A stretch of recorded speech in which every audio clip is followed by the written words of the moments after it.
myself up for it. I feel you. uh, Hello and welcome to the FPV NoobTube Quadcast episode 3. Today we are talking with Paul Nurkala, or NURK, from, I know him from YouTube, and some of you may know him from DRL. What's going on, man? Not much. I'm just happy to be here, as I would say a lot on the show and the YouTube channel.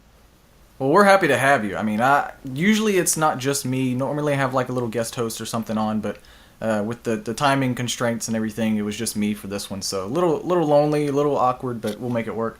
I wanted to call you Nurkala, but you corrected me earlier. And what's going on with your name, man? Because I think a lot of people just don't know how to say it, and are really grateful for your shortening it to your nickname like Nurk. Yeah. So my last name is Nurkala, and it's spelled Nurkkala, and that double consonant throws people for a loop because it looks so weird.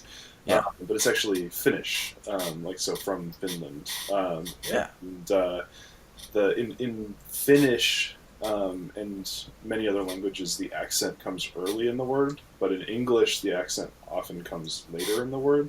So the people's tendency is to say Nurkala, because they want they want to put that hard accent late in the word. But yeah, it's Nurkala, and the username, originally I went by the name Bulbafed. So for anybody that's followed my stuff for a long time, probably heard that before. And when I started kind of getting involved in the DRL ecosystem, we kind of realized that something that sounded like a Disney-owned character could become a litigious nightmare. So they kind of asked me to change it up, and this username was something that I went by in high school a lot. I played a lot of sports: basketball, soccer, baseball. Okay, so it's not new. No, not at all. And having the first name Paul in a bunch of sports that are played with a ball gets really confusing, actually. So let's go with Eric, and that's a lot. It makes things a lot easier. That's actually really funny. I like that. That's a pretty good story behind that, actually. I wasn't expecting that. So there's a lot that I want to talk about, and most of it is DRL related, but I don't want you to think that's the only reason I wanted you on the quadcast. Because actually, I don't know if you remember, I contacted you a while back on your YouTube channel. Yeah, it was forever. Yeah, and I saw your YouTube, and I loved your stuff, and I loved the way you were flying and everything, and I thought you were a really cool dude, so I wanted to have you on the podcast, and I was just kind of getting this whole community started. So I guess in the spirit of things, like, have you heard of the FPV NoobTube? Like, I guess I reached out to you a while back, but have you heard anything else of us, or what's going on with that?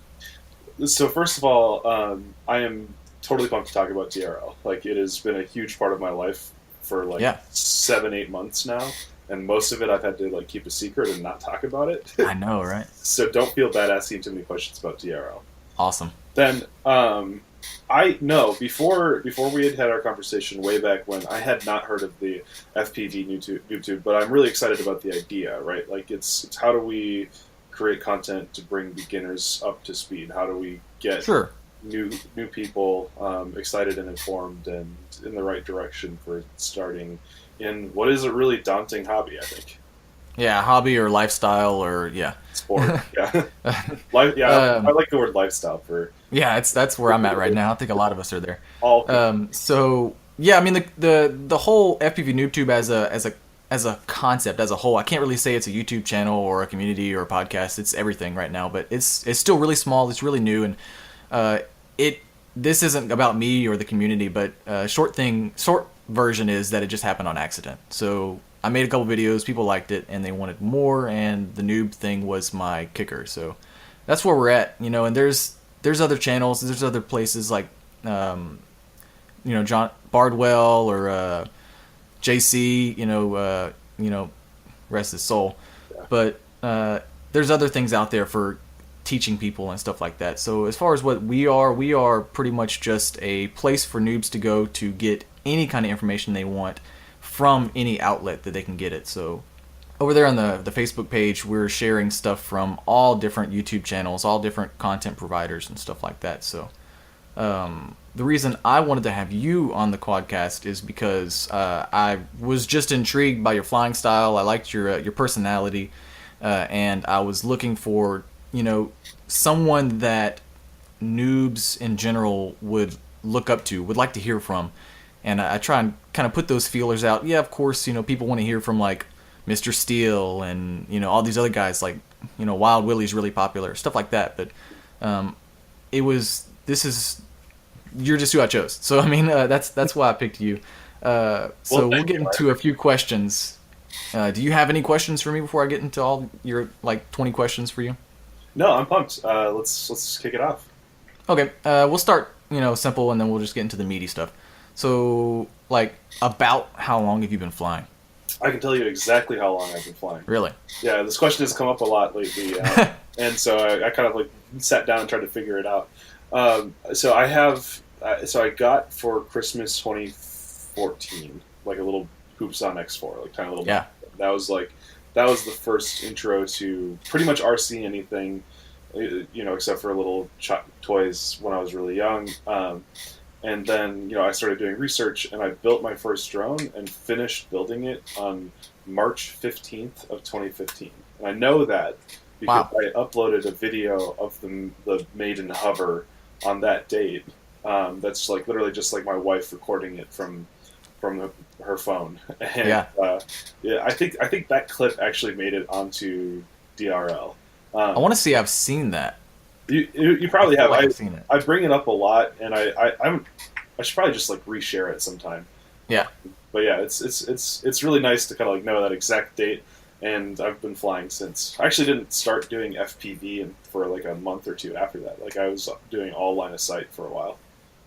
Yeah, I kind of missed line of sight. Like I started on it just because I couldn't afford goggles and I didn't really know what I was getting into. Yep. And dude, I loved it. Like I got really good with it over the course of like a month or two, and I was zipping around hundreds of feet from myself, and people were wondering how I was doing it. And a lot of people always say once you go FPV, you kind of lose it, and it's true to me. Like it's hard to fly line of sight from me now. I tell people that they should learn both because being able to fly decently line of sight is really, really useful for troubleshooting. And yeah. You there? Yes, I'm here. Oh, sorry. Okay. Oh, yeah. So one of my questions was how did you get into FPV? But I think we kind of answered that with your first quad and then fall in love with it and everything. And so I started flying with that little toy, and then like a couple months later was when the Juzz video, where everybody's flying through the crash session. Yes. That is like the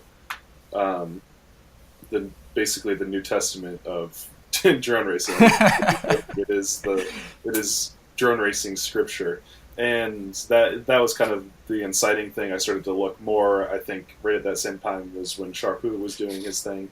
Yes. At the height of it, and then so it's like every next step I was like, well, I gotta do that. Well, I gotta do that, and eventually brought it up to the wife and got some parts, and yeah, it's all been downhill since. And then you got to start justifying everything and then downplaying it too. Yeah. Luckily now, and don't tell her I said this, but now that some sponsor stuff comes through, I just usually like, oh yeah, this came from this company. I'm not lying. I didn't say that I bought it, that it was sent to me. I just said it came from this company. Yeah. That's funny. Here is, I think, is pretty good question, because to a lot of us it could be a lot of different things. So, and it's kind of vague, so let me know if I need to explain more. But what keeps you going in this hobby? Yeah, that's a great question. I guess there's probably a few things, and I don't know if I could say that one is more influential than the others, but I'll kind of list them off, and if you want to go deeper into any one, you let me know. Sure. I think so. I've talked a lot about the community of FPV, the people, this group of individuals that are all extremely passionate about something. Because drone racing has this high barrier to entry in terms of cost, effort, knowledge, exactly, all of that stuff.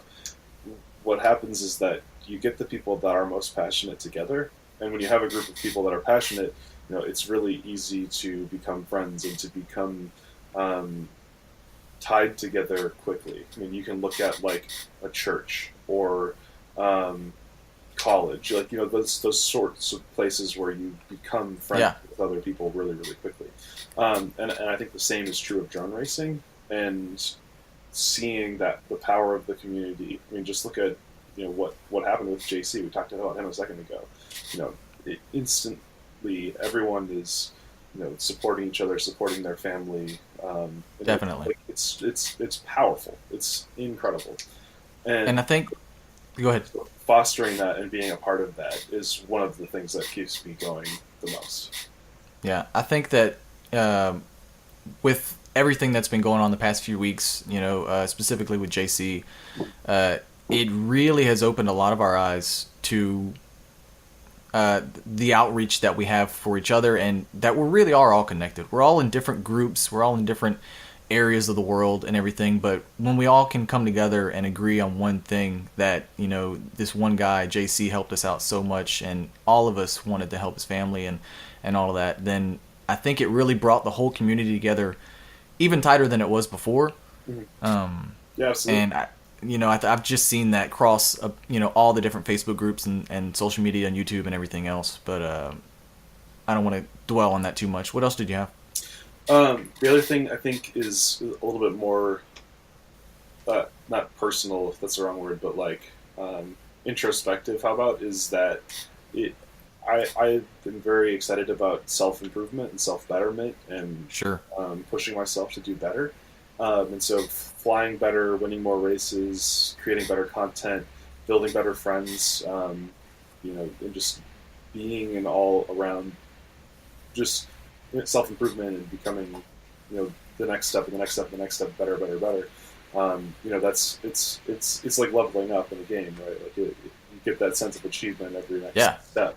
And this is a real life video game. Yeah. I mean, I tell that like a lot of people were like, "What do you do?" I'm like, "Well, like my old gamer buddies, like, where you been, man?" I said, "Dude, this is my video game. Like, this is it now." Yeah, it is. And so that sense of self-improvement is very apparent in FPV, and it makes it easy to want to pursue the next step. Most definitely. I think, and just here talking with you, it something really kind of opened my eyes. The way you were explaining some things is, to me, I feel like there's obviously different people in the hobby, and different people fly for different reasons, and they stick with it for different reasons. Some people really just like to fly. Some people just want to cruise around and see the ground. But I think for a lot of us, it sounds weird saying it out loud, but I think we have like a warrior spirit. You know what I mean? Like, sure. You have to have a certain kind of a certain drive to, like you said, improve, and not necessarily pride or competitiveness or anything like that, but just the right spirit to push on through the all the circumstances and all the hard stuff. Yeah, absolutely. The Finnish would call that sisu. Oh, sisu? Yep. Awesome. So I was gonna ask why you changed your name, but we already went over that. My bad. If you could go back and do or learn anything differently, what would it be? And I know that's kind of a weird question. If I could go back and do or learn anything, what would it be? Well, I tell you what, I would much rather start flying a week ago than 2 years ago. The information, the parts, the capabilities, the knowledge, the community, everything is so much better and stronger, and performs so much better. So it's nice to be in on the leading edge of things starting, but at the same time, it was also really frustrating, and I spent a lot of money on things that didn't work very well. Oh, I'm sure you're definitely not the first person I've heard say that. A lot of the OGs, anybody that started flying, 2 years ago or more, that's their story. There was so much trepidation, so many obstacles that they had to overcome, and the information just wasn't out there. Like, you couldn't go to YouTube and just search how to flash this flight controller or do whatever. Right. I mean, it was trial and error, and you were breaking stuff and buying stuff. Pre-Bardwell. It's the... Yeah, pre-Bardwell. AD and BC, but PB and Yes. AB. Um, so now I want to get into some of the meaty stuff, like I was talking about earlier. I know since you're excited to talk about DRL, Yep. I really wasn't sure, like how much you were going to be able to say, since it's still some of it's still going on and all that kind of stuff. So just stop me if I need to, but Yeah, uh, so I'll just tell you right now. The only thing yeah, I cannot talk about is who placed where in unaired episodes. So at this point, I yeah, basically can't tell you who won. sure, Everything else is pretty much fair game at this point. yeah, and that kind of stuff I really don't care about. I mean, I'm honestly like we're gonna watch it. It'll be more entertaining to just do it that Yeah, way, anyways. But you'd rather see what happens than yeah. hear. This. So, did you ever see yourself on DRL like from the beginning? I mean, so what I mean by that is a few different things. Like back in the day when you started flying, DRL obviously didn't even exist. Mhm. But did you see yourself competing on this kind of level? And then when DRL did start coming out, and there's multi GP, and then DRL started getting big. Did you see that on TV or on the internet, and you're like, that's me. I'm gonna be there. This is what I'm gonna do, and then you just went towards it. That's a great question. Um, so I had this kind of inciting moment in late 2015. I was driving back from just a small race down in Louisville, and I just put a camera up and I started talking at it mostly because I was trying to stay awake while I was driving. But then it kind of started snowballing into like some really healthy mental exercise. And Sure. like in that moment, I realized that I will, for example, never be the best programmer in the world. That's what I do for a living. As I write code for Awesome. websites. And, but that position's taken. There are very, very smart people that are going to be better than me no matter what. However, I have this shot at being one of the best drone racers in the world. Not Absolutely. necessarily because at the time I was fast, but because I knew it was something that I could achieve and something that I was passionate about enough to pursue. And so, at that time, let's just say that's the beginning of my racing career.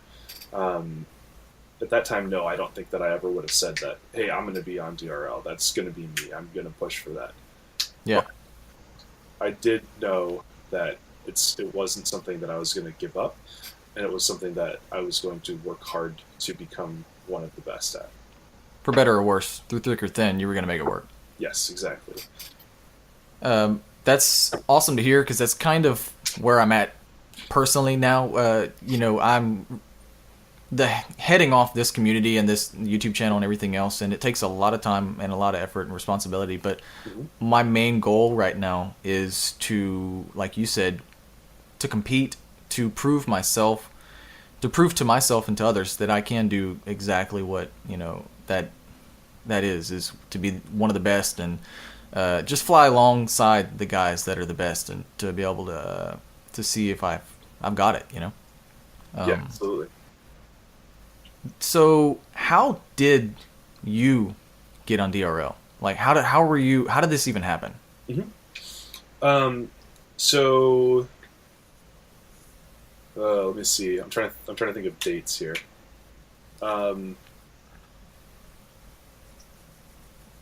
DRL did their web stuff, and then it got pulled from the web, and then went to ESPN. Yeah. And they filmed season 1 through the middle of 2016. No, early 2016, and then they Right. late 2016. And I had very recently met Zach Thayer and Jordan Temkin, the big woke jet and A-noob. Yeah. And we became friends pretty quickly. And I think that we both mutually respected each other's content and personalities and drive. Yeah. And that was, that was kind of as my YouTube stuff was starting to grow, as I was starting to push harder and harder to make better content, to be a better personality, to, to become a great pilot. Right. And those guys, God bless them, put me in front of Ryan Gurry, who is the second in command at DRL. He, made the Racer 3, made the Racer 2. Hell yeah. And put me in front of him when they were looking for coaches. Now, Really? coaches are not something that made it to the show, unfortunately. But for levels 3 and 5 in season 1, so that's the Bell Labs and the championships. DRL we had what they were called coaches at those events, and the coaches were just responsible for helping the pilots, one, maintain nerves, and two, have someone to strategize with a little bit. When you're, these guys, you're not like being intentionally malicious in not sharing information with the other pilots, but it's better for you to be able to talk and to share and to just have someone to bounce ideas off. So they thought that was an important thing. In addition, levels 3 and 5 were two of the only ones to have an audience at. And so when you're in front of an audience, when you're racing live, which is not something that we usually have to deal with much, the pressure is there. And so having someone to just kind of help calm you down and be like, hey, chill out, fly your race, blah, blah, blah, was really useful. So that was kind of my intro to DRL. I was able to go to both those events and kind of get, a foot in the door and, start getting the context to kind of like really just send a couple emails a week and get on the phone as much as I can and just kind of say, hey guys, I want to fly, I want to be in this. Yes, but just keep pestering them till they don't have a choice. I never really felt like they wanted me to be a pilot for whatever reason. And so late 2016, took second place at United States Nationals. That allowed me entry into Drone Worlds, where I also took second place. And literally the very next day, I was still in Hawaii in the Airbnb. I got a call from DRL and they said, "Hey, season 2, you want in?" And so that's kind of, I was like, yes, of course. Yes.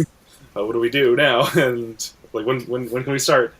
And so then, so that was kind of my way into DRL. It was a little bit of networking, a little bit of luck, a little bit of being fast, and that got there. Awesome. And that's pretty similar to like the way I ran it through in my head, because I was a little familiar with some of your other winnings and stuff, like you said, and I was like, man, I bet he pretty much talked to some guys, became friends, and then they saw what he could do. They, having the YouTube channel as an outlet is definitely a plus. There's it's like a portfolio, if you will, like if you're gonna go get a job or something, or if you're trying to be an artist or somewhere, whatever. You look at your portfolio. That way they can look and they can see what you can do, your personality, your skills, and then when you won second place at both of those events, I mean, I knew that was pretty much going to be it. Mm-hmm. Yeah, it that gave I think at that time the only thing that they were waiting was to see if I was really a competitor, right? Especially at Drone Nationals, there was a lot of flack flying around saying that the race wasn't fair, and really, nobody necessarily directly accused me or anyone else that podiumed of getting lucky, but the feeling was there, and I don't think I disagreed, but that's what racing is, right? There's a lot of that. Racing is the sport of increasing your luck as much as you can. Definitely. I mean, it's definitely a gamble every time you get on that line, for sure. So it should be. So then Worlds was the chance to prove to myself, really, and then everyone else that it wasn't a fluke. I'm here to play. Let's go. Oh yeah. Dude, you're fast. Like, hopefully one day I'll be able to race you. I got a long ways to go. Definitely skill wise, and then definitely just like getting myself out there. Kind of, I'm a small town. I have no opportunities, no multi-GP chapters or anything like that. So hopefully one day I'll get out there and I'll be able to race you, and then all the other cool cats out there. Hey, bring it on. Definitely, dude. You're you're not coming to the International Open multi GP. No, Uh, um, oh, yeah. I mean, I would just go, like, just right off the bat, just go. But my girl's still too young, and I don't want to leave her. And I used all my vacation from work just to get off to take care of her since she was born, and I'm not going to have any opportunity to go this year. So gotcha. hopefully next year I'm going to be going to fly. Awesome. Let's see. Oh, how much do you get to practice a course before the race? Yeah. So usually we have. I'm going to say there's 5 practice batteries where it's just practice, and we'll usually do some sort of like staggered start so that we're not racing each other. We're just flying the course and learning lines. Yeah. And then there are, prior to anything that you see on the show, there's also 2 rounds that are non-elimination that are used to set the pole positions. Hmm. They call those the time trials and ranking round, and those are heads-up races that determine position. So if you look at it as a whole, you probably have about 10 batteries of non-elimination flight. So I won't say that Sure. they're all practice because some of them kind of count a little bit. Yeah. And then before semifinals, we usually have 1 practice pack because it's not. Usually we'll do the ranking round on one day and then semifinals and finals on the next. So we'll usually get one warm up pack and then we go into heads up racing. So you're seeing probably the 11th flight on the show Awesome. on TV. For the Yeah, so that's not bad. I mean, 10 packs of just trying to get the muscle memory down, trying to learn the best lines and Yeah. stuff like that. The best TV is when people are battling, right? When, Yeah, sure. when everybody is going ham and not crashing and really pushing each other's limits. That's when it's most engaging. So the more practice that they can give us, the better. Hell yeah, dude. Trading paint and busting props, dude. Yeah. I just lost track of mine. Let's see. I'm gonna have to No cut that worries. out. Let's see. I'm like, I have quad brain, dude. Like, I'll be talking or thinking, and I do this during my normal every day, and I'll just be thinking about flying or something. Like, Yeah, yeah. just talking now, I'm just thinking about flying and like different lines and stuff. Um, I think about let's builds see. a lot. Like I think about how I'm gonna build something or what's not working on something. Oh yeah. Almost more than I do flight. Wow. But then when I go fly, I just fly. Like Sure. it all comes. I just drop it there. I think a lot of that has to do with the way you're able to. I mean, I don't know, not personally, but like if you get really nervous or anything before you fly or anything, sure, like DRL at like a real flight or something. But for me, like, and I guess most noobs as well, when we get out there to go fly, we sit down, we get our goggles on and everything, and there's no one around, and we still have the nerves. Yeah. You don't want to break something, you don't want to do something wrong, and you're trying to push yourself, but. With me, like I said, I'm always thinking about flying. I'm always thinking about getting out there, improving, getting better, this and that, and I could care less about builds. And with you, like you said, you're thinking about builds and trying to perfect different things and the way the quad works. And when you get out there, you just kind of sit down and do it. Yeah, and I think, and that might just be kind of circumstantial right now, is because I've had a lot of problems with builds failing mid race right now. Oh, yeah. It's like the thing that I'm currently dealing with. I've got a vlog coming out. Was it Thursday tomorrow, July Awesome. 21st? That will be dealing with that issue, right? Just talking about it and explaining what's been going on. Because I've missed a few podiums lately because of it, and so that will be hopefully engaging content. Definitely. I'm going to watch that. And also hopefully motivate me to really, really hammer on my builds right now and make sure they work right. Yeah, it's something that I think a lot of beginners, a lot of noobs kind of take for granted right now, especially if you're buying like the ready to flies and stuff like that. But it is almost the worst feeling to get up in the air and either compete or just try some really crazy stuff and have your quad fail for one reason or another. And then I feel shell shocked. Like I'll go out like days or weeks later and I'm flying and I'm just like nervous. I've got the quad built, I've got everything ready, and I'm going to do some stunts, I'm doing some tricks, hitting some gaps and lines, and I just don't feel right. And I can't shake it because if you can't trust your equipment, then it just throws you way off. Yeah, that's the best way to put it. Is you need to be able to trust your equipment. especially Exactly. when you're doing, like, at a race that's really high stakes. If you're just flying around, there's still high stakes. If you fall, you're going to smash something. Yeah. But like, 'cause one thing that I've been playing around with lately has been a long range rig, and I'm doing a lot of flying that over water. Um, Oh yeah. it's like, and if it fails, it and the GoPro and the expensive equipment is just gone. Bye bye.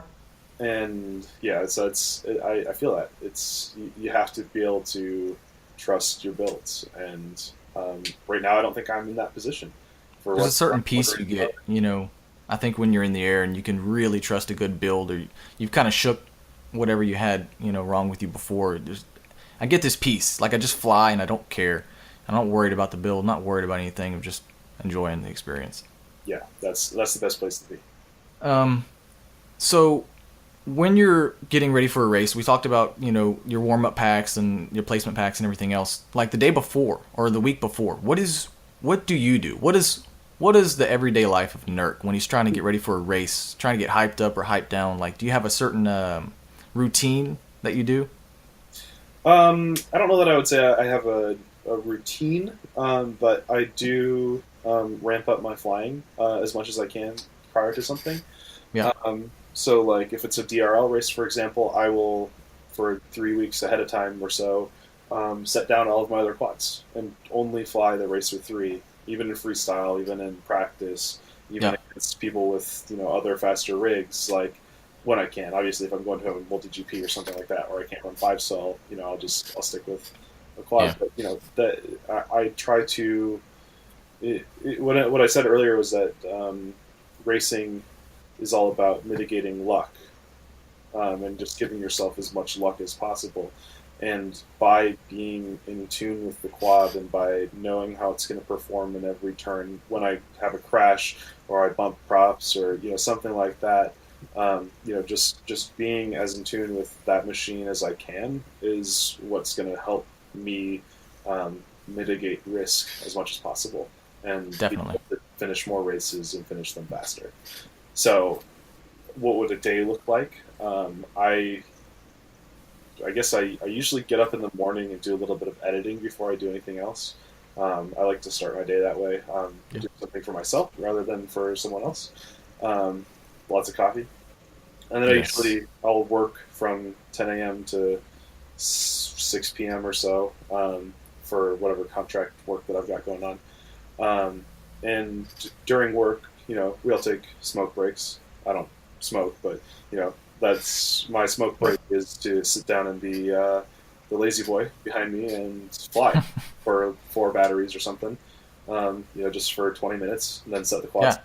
go back to work. And so, every couple hours, I'll take a break, fly, usually on a course that I have set up in my yard, and then go back to it. Then as soon as work's done, I say hello to my wife, who is usually sleeping during the day because she's a nurse. Um, Mine too. and she leaves for work at about 6:45 p.m. and then I have the rest of the night to myself, and I start practicing. And that will usually be on a tight course, most likely in my yard. And I'll usually try to go through 20, 30 batteries before I Nice. leave light, and then it's back to editing. And that's like pretty much every day, um, especially leading up to bigger races. Yeah, I mean that sounds like a routine if I've ever heard one. I mean that's definitely taking no matter what you're doing, taking regular breaks, like 15, 20-minute breaks, has just been proven to help improve any work that you're doing. So if you're editing, if you're flying for extended periods of time, take a break.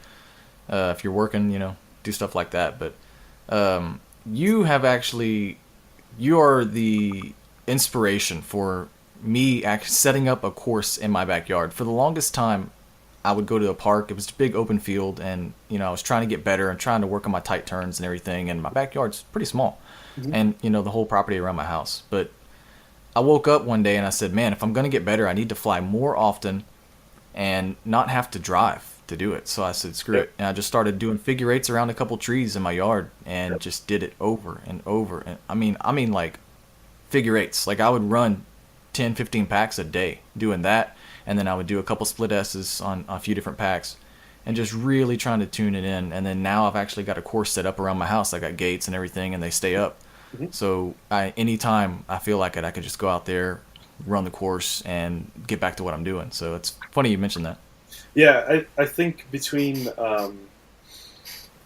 January and now has been like some of the biggest like improvement in my flying I've seen, and Definitely. a lot of that has come from just being able to fly a couple packs, go back to work, fly a couple packs, go back to work, and just make sure that's all in a really tight, controlled environment, and that has enabled me to become faster, I think. So we were talking about the Racer 3 earlier, about you switching between the two different quads and trying to fly the Racer 3 a lot, trying to get used to it, that's just common sense. But talking about that quad, do you like it? I mean, like right off the bat, like just cut and dry, black and white. Do you like it?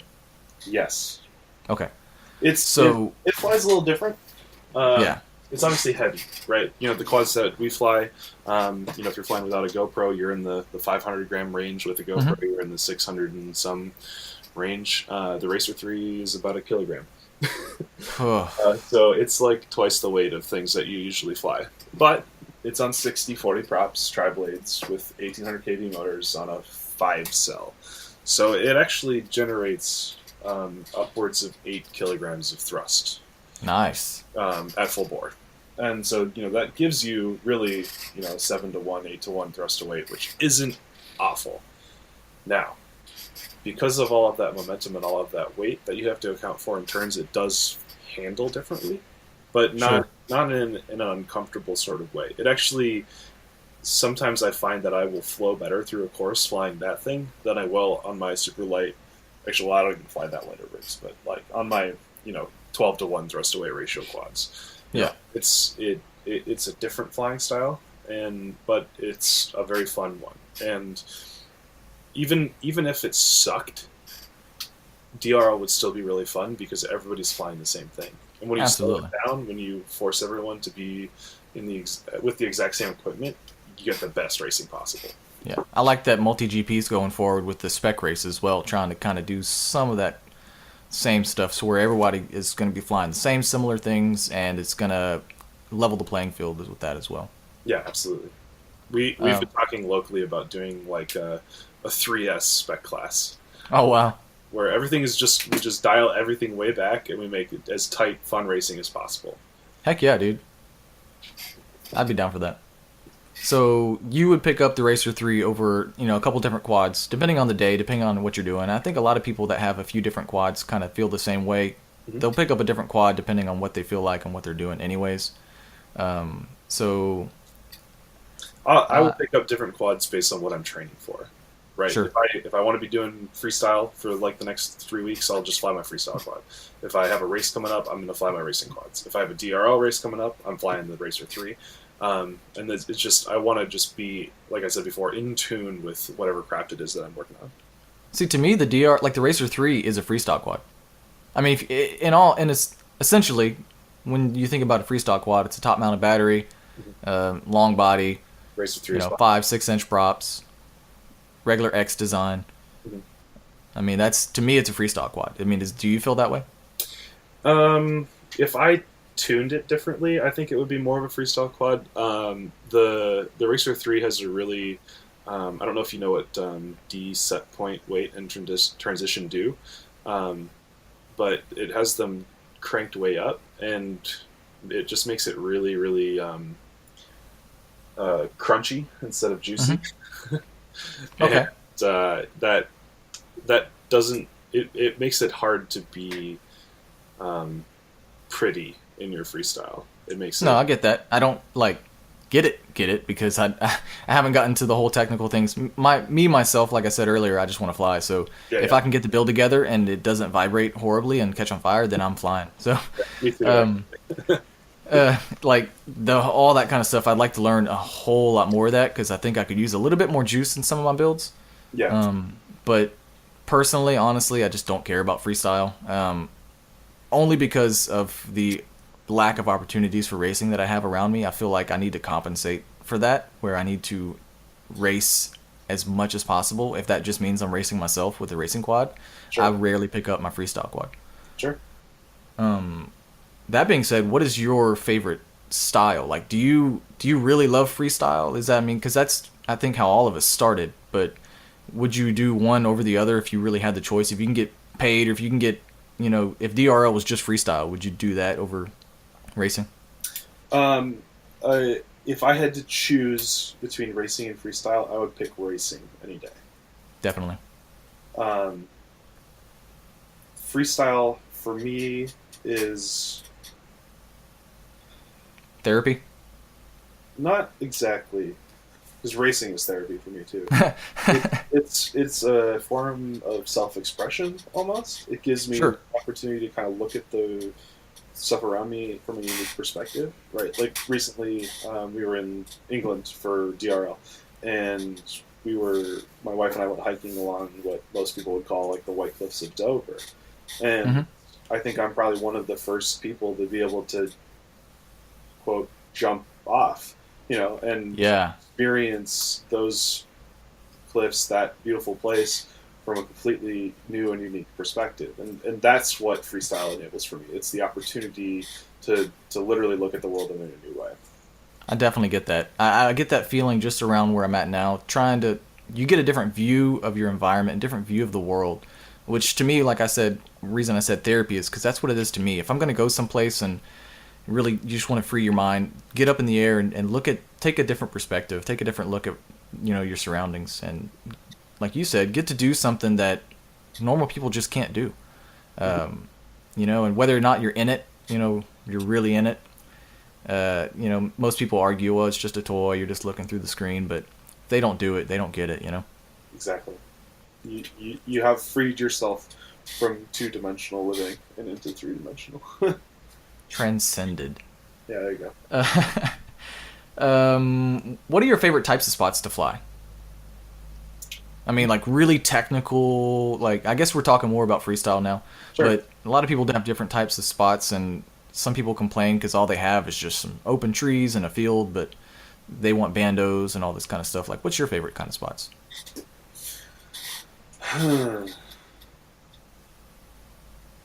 Trying to think of.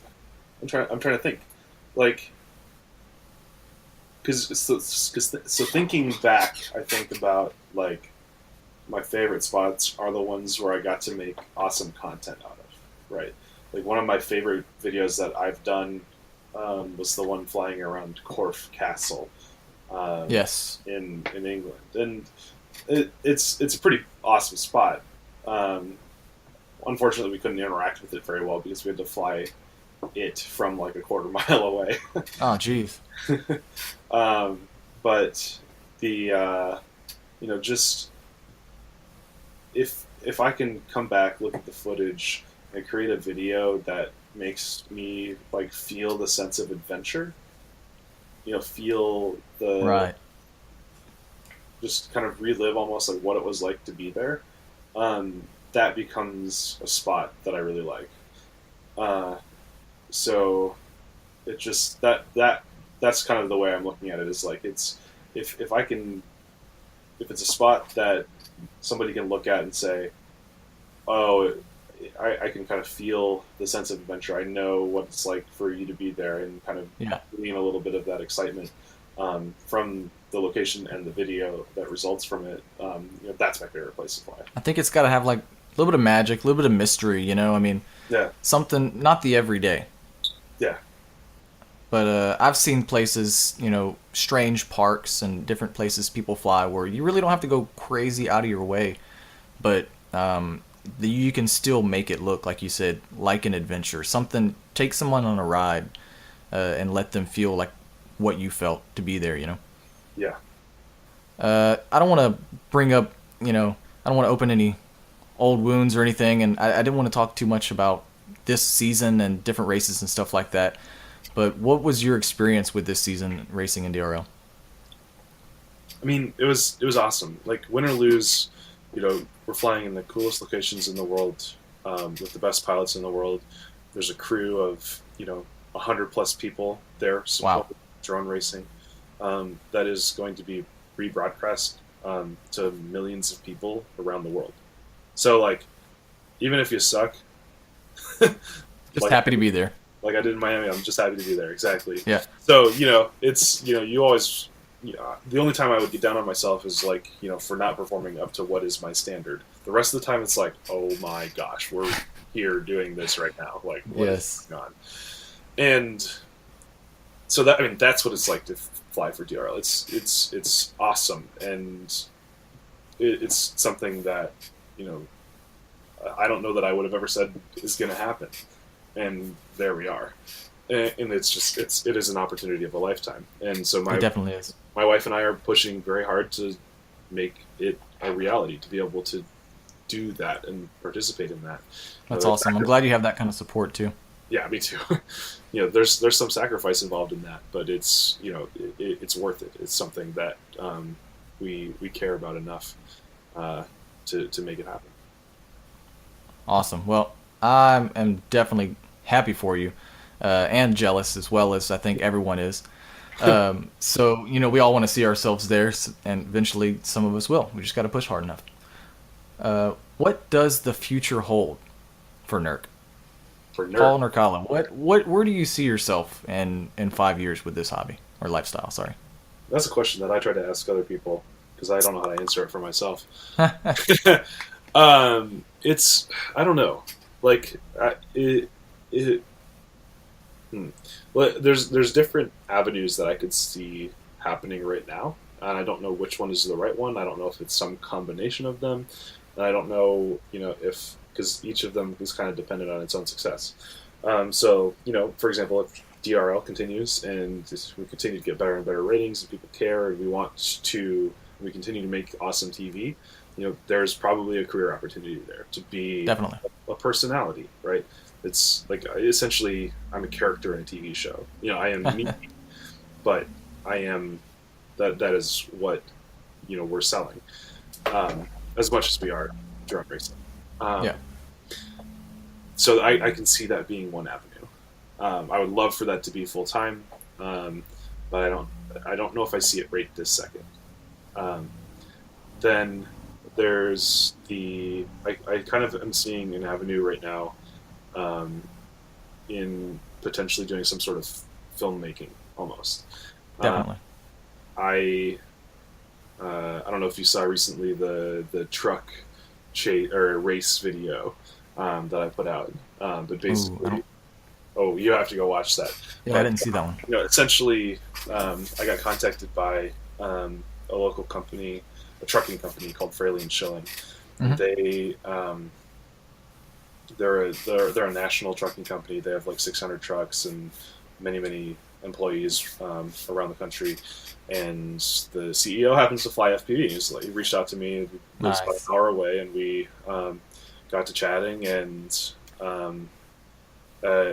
he invited me down to he has a pretty awesome place to fly at his house. And then there's like this rail bridge nearby. And then we decided, okay, well, what can we do together next? And that video ended up becoming the power looping a truck. So like put a truck on the road moving 30 miles an hour, power loop it while it's moving. Okay. Wait. You power loop the 18-wheeler? Yes. Yes, I did see that. Yeah. Well, so that was one. I did see that. That was epic, dude. Oh man. And now every time I see an 18-wheeler like a flatbed, I want to power loop it. I hate you for that.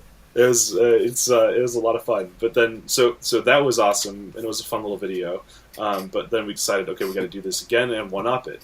So for that video, we brought in we had a crew of about 10, 12 people. We had 2 trucks, 2 semis, 3 drivers, 2 for the semis and 1 for the chase vehicle, 4 pilots, Wow. and 2 like DJI operators, so like flying a moving camera, like 7 or 8 GoPros, and we built a course on the 2 semis. Whoa. Raced, moving down the highway on this course. Holy shit. Is that video out? That video's out. Oh, I gotta see that. And so the way I looked at it, I said to myself, kind of like, this, I could just make a fun video, or I could almost try to make this like almost a short film. Yeah. to a degree. Again, I don't have any experience with any of that, so it's kind of like it's me just kind of saying, let's take this a little bit seriously and see where it goes. And I'm really, really happy with the result. So what I'm seeing is that maybe there's a potential for doing that kind of video for different companies. If it involves mini quads and drone racing, awesome. Awesome. If it just involves some sort of aerial photography, awesome. And if it involves nothing, that's fine. So I'm wondering, like, is there a path here somewhere that I could take that would become this kind of like short filmmaking sort of thing? That I think there definitely is. I think you're on to something here for sure. But when I think about the future of this hobby and of this sport, I think of that as well. So you see, I think it was Mac FPV. I think that's his name. I have him on Facebook. He did a video of him chasing some kind of sports car. I can't remember what it was. Sure. I think it was a McLaren or a Ferrari or something. Mm-hmm. And it was an advertisement. I think they used his footage in a commercial for their vehicle, and it really clicked. I'm like, man, see, companies are starting to realize that this is a point of view. This is a perspective that we haven't been able to achieve up until now. I mean, you can put a camera on rails, you can put a chase vehicle, you can do this and that, but we can do things that people previously couldn't even fathom, couldn't even imagine that these things were possible. These points of views. Right, and I'm trying to achieve that more. Where can we find more opportunities to do stuff that nothing else can? They're going to start coming out of the woodworks, I'm sure, man. Once people start really seeing these things, the opportunity is going to be there. Yeah, like I've got a couple more videos like that lined up, utilizing mini quads in ways that I don't think anything else could. And so we'll see where that goes, and I can see that being a potential avenue. Hell yeah, I'm excited. So we're running down on the time for 1 hour. I think we did really good because I think I'm almost out of questions here. Let's see if you could give advice to anybody in the hobby, just a regular old person, a noob getting into the hobby. What would that be? I know it's really vague. Yeah, no. What I always tell people when they're getting started is that they just don't be afraid to crash. Yeah. And not just in flying, but in building, in going to races and all of that. Like, it's this hobby is one fickle mother. Yeah. And there's no way around that. And embracing that failure is a big part of it. And that's not really a popular thing to say, but the sooner that you can be okay with crashing and screwing up stuff on the bench and not winning races, the sooner you're going to be able to say, all right, how do I make myself better? How do I push harder? You have to. That's how you get where you're going. I mean, you have to make mistakes to learn from them. Mm-hmm. Yeah. And so that would be my advice is don't be afraid to crash. Definitely. And that's probably the best advice I think anybody can give. I say that in one way or another to a lot of people. And the analogy that I use is to look at some of the pilots that we see nowadays. Not specifically any of the popular ones like Banny or anybody like that. Some of the younger pilots, the kids. Milk. Do you know Milk?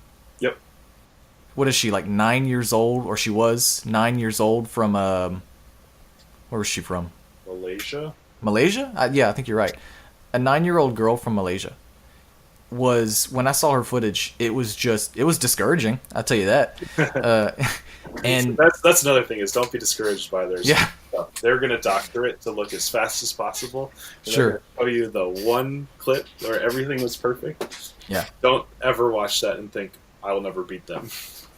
And that's a personal battle I think a lot of us have to get over as well.